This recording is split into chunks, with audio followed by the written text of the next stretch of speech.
potatoes. Greetings. Welcome to This, That, and the Other, where I react to, respond to, comment on, question, or otherwise propound on whatever I find of interest on any given day. Now, today's topic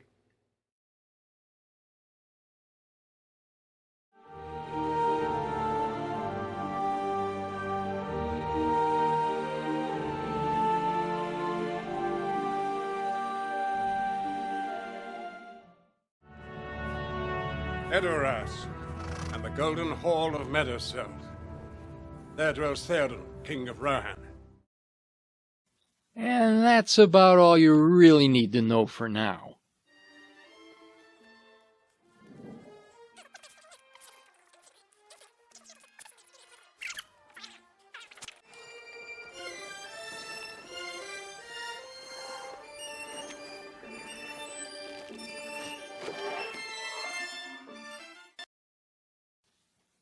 Roughly 4 minutes into this section of the film, we finally get to see the story that Tolkien wrote, having sat through all of Jackson's travelogue and soap opera nonsense. Pretty dreary, but marginally better than just saying, they rode into town. You'll find more cheer in a graveyard. Hey, where'd she go?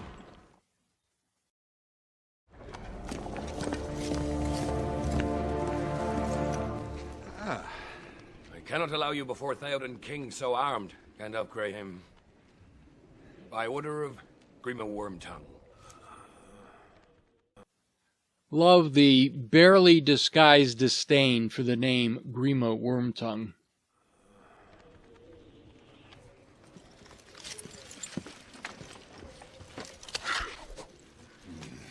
The disarming takes about a page and a half in the book, highlighted by Aragorn's annoyance.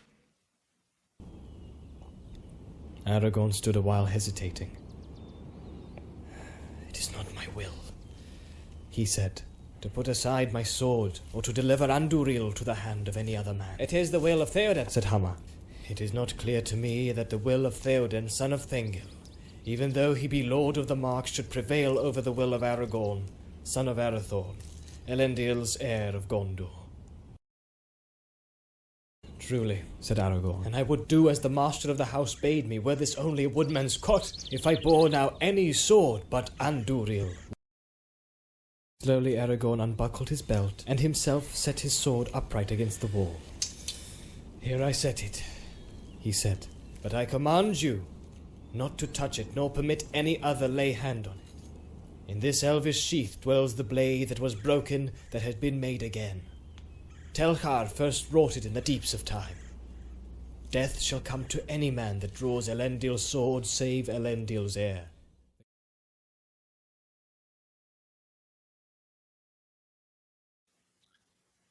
Again, it needs to be remembered. Aragorn was carrying Andúril ever since the Council of Elrond, and the shards of it for who knows how long before then.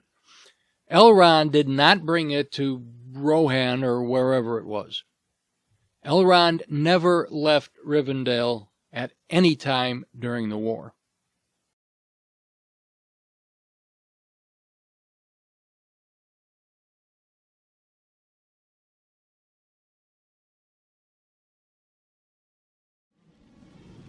Your staff. Oh. You would not part an old man from his walking stick.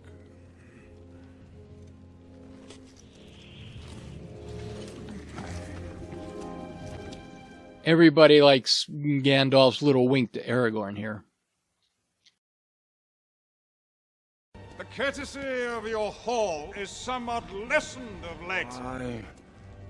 Should I welcome you, Gandalf Stormcrow?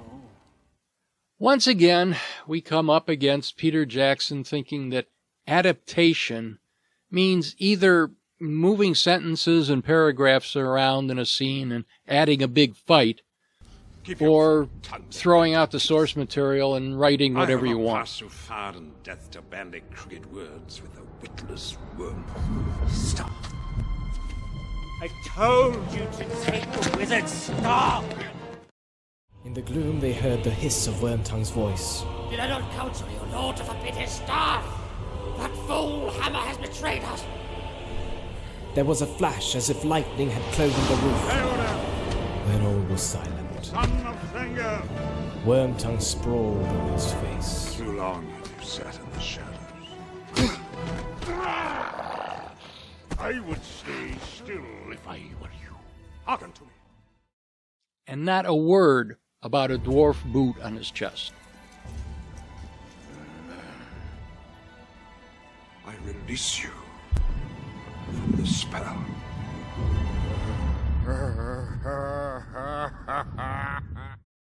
You have no power here, Gandalf the Grey. No, not I here. will draw you, Saruman, It happens as much poison less is dramatically drawn from at the our end of the whole Rohan sequence. If I go, Theoden dies. You did not kill me. You will not kill him.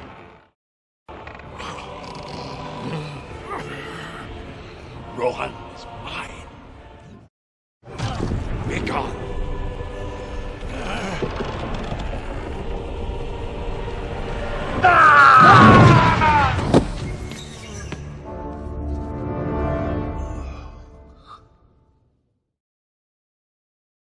Well, that certainly showed Saruman a thing or two. Or would have if he had anything to do with this, which he really didn't. Nowhere was it suggested that Saruman actually possessed Theoden. It's just that his mind had been poisoned by Grima's constant whisperings.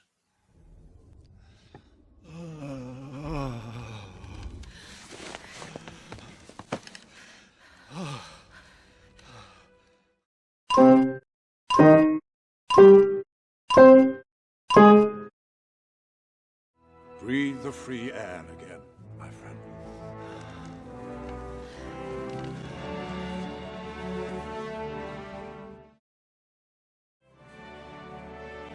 Your fingers would remember their own strength better if they grasped your sword.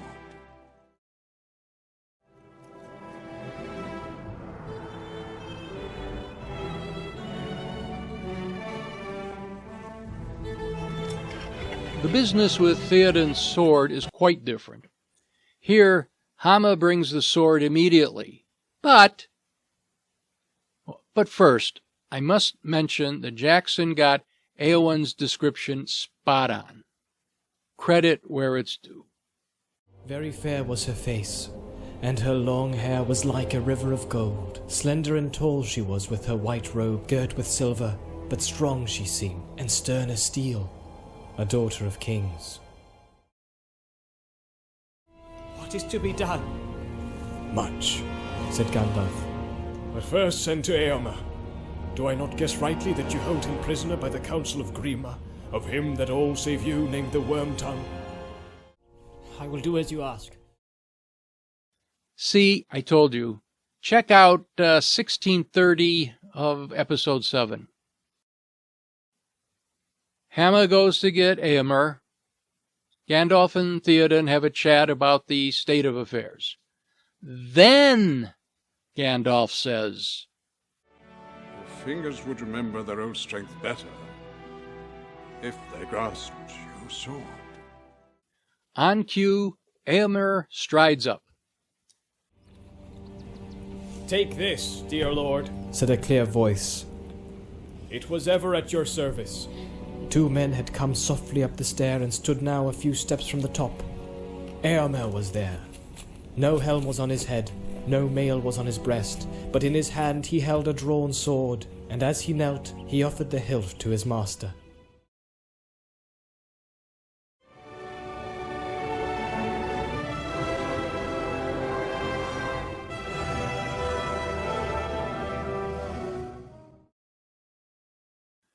And then there's the matter of Grima.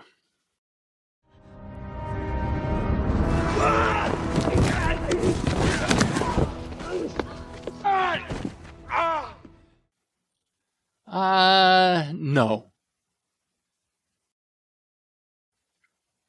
At 12:22 of episode 7, Jackson has Eomer saying, "How long is it since Saruman bought you?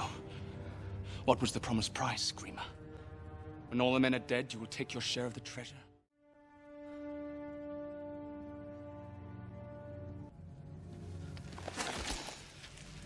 Too long have you watched my sister. Too long have you haunted her steps. Where in reality, that is the book, it's Gandalf who says, "As of my precious time he has wasted already.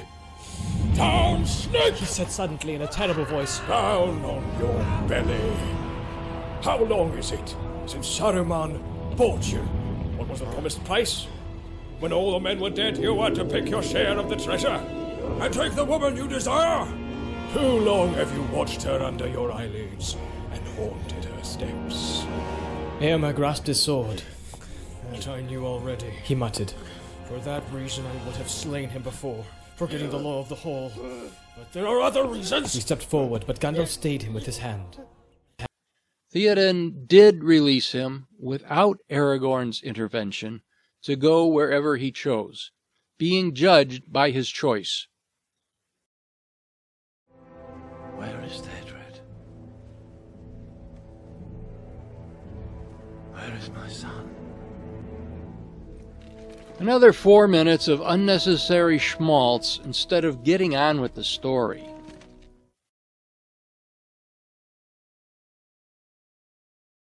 But a taste of the terror that Saruman will unleash. All the more potent for he is driven now by fear of Sauron. Okay. As I've said before, Meet him head on. the Rohan scenes in the movie have little or nothing to do with the book. At this point, it gets really bad. In the next 9 minutes of movie, there is not one single sentence, not one event, nothing, zilch, nada, that's found in the book. It's hard to tell it's even the right movie. Then what is the king's decision? First, Theoden regrets his treatment of Eomer.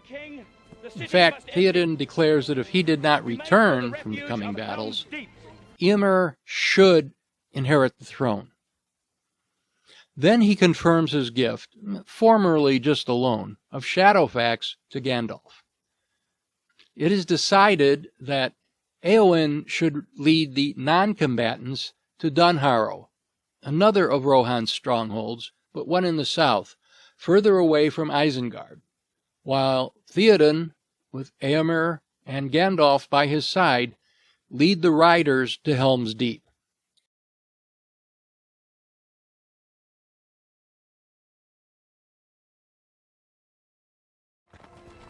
Gandalf and Shadowfax do not leave until the next chapter.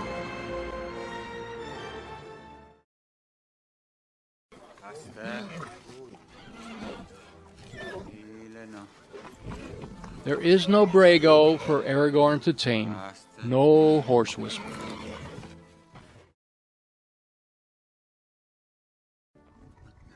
His name is Brago. He was my cousin's horse. I have heard of the magic of elves, but did not look for it in a ranger from the north. I was raised in Rivendell. For a time.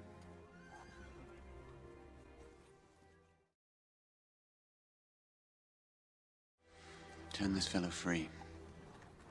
He has seen enough of war.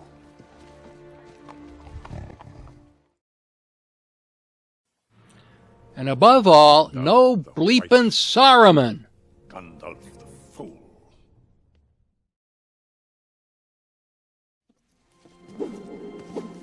And no wide-eyed show of swordswomanship. You have some skill with a blade. Reactions? Well, some understandable maternal instinct showing for those two kids on the horse. Universal condemnation of Aragorn and Theoden for sparing Grima.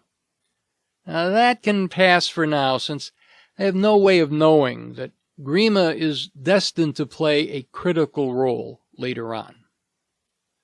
Much later on than is shown in the film, since Jackson scrapped the last 5 chapters of the book and had to present a few modified events earlier on. And a few chuckles at Saruman's "you stink of horse" and his raised eyebrows at the mention of children. I guess the guy's good for some entertainment after all.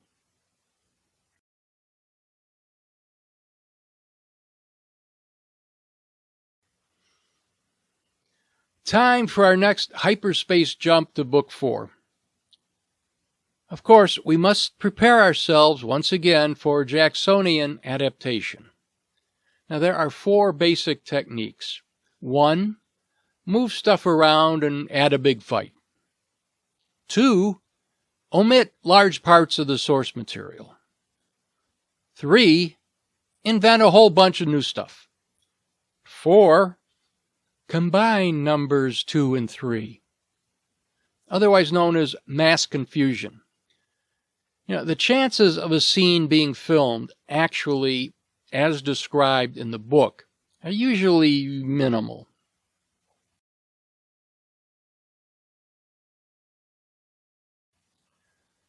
The first few pages and the first few minutes of film are similar, just general wandering around. But the film has a few specifics not contained in the book. Gollum swim fishing, and Frodo getting all philosophical about believing Smeagol can be rescued from Gollum. Because I have to believe. A little like Luke insisting there's still some good left in Vader. The main difference being that Luke was right. Jackson apparently feels Frodo needs to believe Smeagol can come back because he's worried he may himself be lost and needs to know redemption is possible. Although I don't recall Tolkien expressing any such concerns, at least not in the book.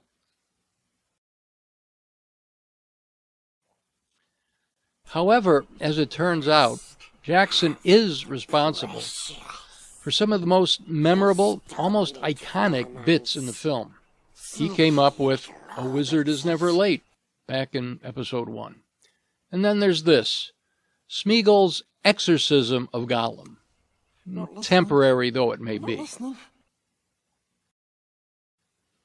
Now, again, my apologies, but this sequence is over 2 minutes long and will never pass Warner Brothers and YouTube's Content ID examination. So you'll get the beginning, the end, and a couple of snippets in between. I assume you've already seen the whole thing. We don't need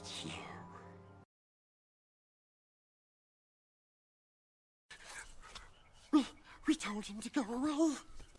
And away he goes, precious. Gone! Smeagol is free! Since all they've had to eat for over a week has been lembas, Sam got to thinking about food. An idea struck him, and he turned to Gollum. Gollum had just begun to sneak off on his own, and he was crawling away on all fours through the fern. "Hey, Gollum!"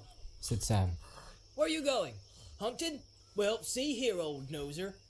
You don't like our food, and I'd not be sorry for a change myself. Your new motto's always ready to help. Could you find anything fit for a hungry hobbit?" Yes, perhaps, yes, said Gollum. Smeagol always helps if they asks. If they asks nicely. "Right," said Sam. "I does ask. And if that isn't nice enough, I begs." Gollum disappeared.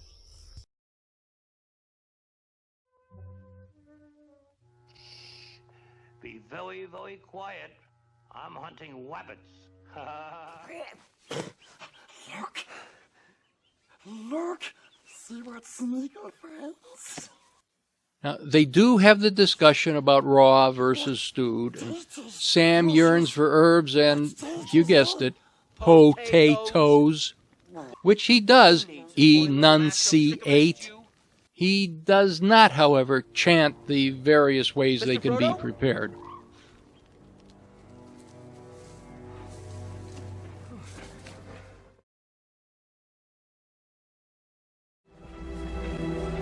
Ready for some Technique 1? Mix it all up and add a fight?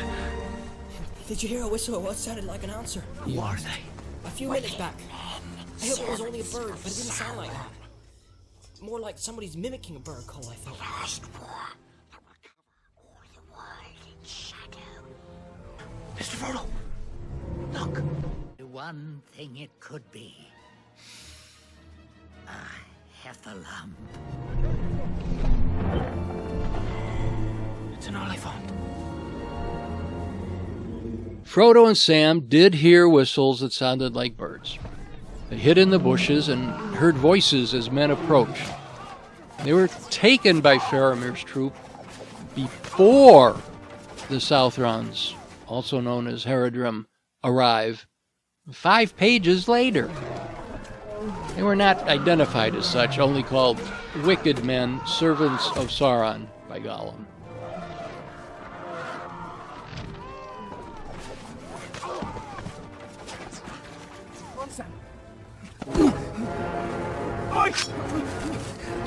We're innocent travelers!